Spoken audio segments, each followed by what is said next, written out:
বর্ধমানের এই প্রাচীন ভৈরবেশ্বরী মায়ের মন্দিরে আসলে গাটা কেমন ছমছম করে এবং মনে হয় মা যেন সর্বদাই এখানে বিরাজ করছেন। মা নয়, মায়ের সঙ্গে স্বয়ং মা মনসা অর্থাৎ নাগমাতাও এখানে বিরাজ করছেন। এখানে নাগমাতার শব্দও কিন্তু অনুভব হয় এবং ভাগ্য ভালো থাকলে সেই নাগমাতার দর্শনও হয়। এবং এই মন্দিরে নাকি মায়ের তন্ত্রমতে পুজো হয়।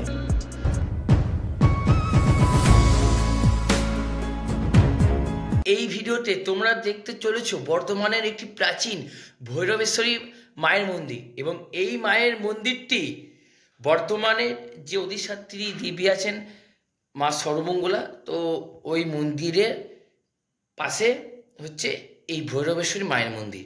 পুরো ভিডিওটি দেখো, প্রথম থেকে শেষ অবধি দেখবে, এবং মায়ের মুখটা এতটা সুন্দর আর এতটা মিষ্টি না, দারুণ লাগবে। আর ভৈরবেশ্বরী মায়ের মন্দিরের মধ্যে আছে মা মনসারও একটি ছোটোখাটো মন্দির, মা মনসার গাছও আছে।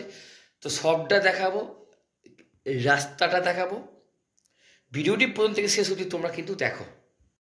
বর্ধমানের সর্বমঙ্গলা মন্দির হচ্ছে এটি।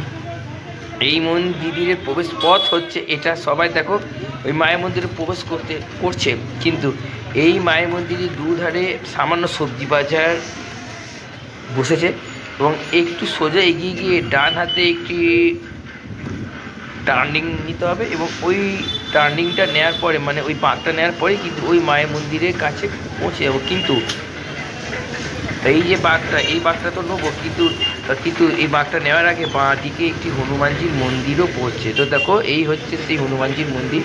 এখানে স্বয়ং বজরং বলি বিরাজ করছে। বলো জয় মহাবীর হনুমানজির জয়, জয় হনুমান, জয় শ্রীরাম ভক্ত শ্রী হনুমানের জয়, জয় জয় মহাবীর বজরং বলি জয়।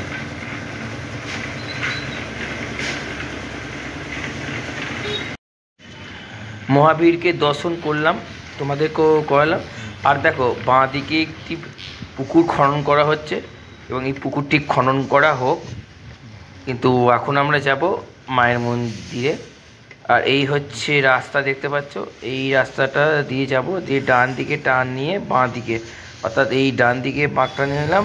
এবার এই বাঁ দিকেই হচ্ছে কিন্তু মায়ের মন্দিরটি। কিন্তু তার আগে একটা কথা তোমাদেরকে আমি বলে রাখি, হচ্ছে সর্বমঙ্গলা মায়ের মন্দির। তোমরা ভেতর থেকে মন্দিরটা দেখতে পাচ্ছ, এটা হচ্ছে পিছন দিকের গেট, তো সেই জন্য এই গেটের তালা দেওয়া আছে। আর দেখো ওই হচ্ছে রাস্তা, আর ওই রাস্তা থেকে সোজা আসবে, ঠিক আছে? এবার ওই রাস্তা থেকে সোজা এসে এরকম এসে ডান দিক দিয়ে বেঁকে যাবে, বেঁকে গেলেই পড়বে মায়ের মন্দির।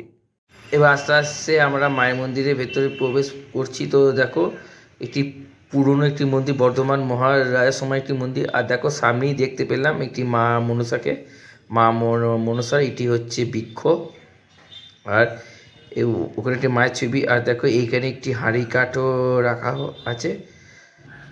তো দেখো এখানে সবার বড় ঠাকুর অর্থাৎ গুহরাজ আছেন, আর তারপরে মহাদেব তো আছেনই, এবং মায়ের মূর্তিও কিন্তু আছে। তোমাদেরকে আমি মাকে দর্শন করাবো, কিন্তু তার আগে তোমাদেরকে মন্দিরটা একটু দেখাচ্ছি, মানে কত পুরনো মন্দির তোমরা দেখো, বহু পুরনো মন্দির। বর্ধমান মহারাজা যখন ছিলেন তখনকার সময়ে এই মন্দিরটি।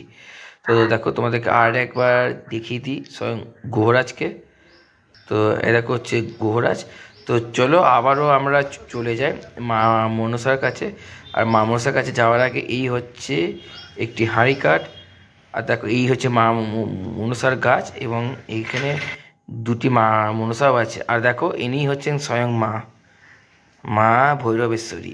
জয় মা, মা গো, মায়ের কি অপরূপ রূপ দেখো, মন প্রাণ যেন জুড়িয়ে যায়। জয় মা। ছিল আজকের ভিডিও। এই ভিডিওটি তোমাদের কেমন লেগেছে অবশ্যই কমেন্ট সেকশনে জানাও। আর তোমার সঙ্গে দেখা হচ্ছে পরবর্তী ভিডিওতে। তো বন্ধুরা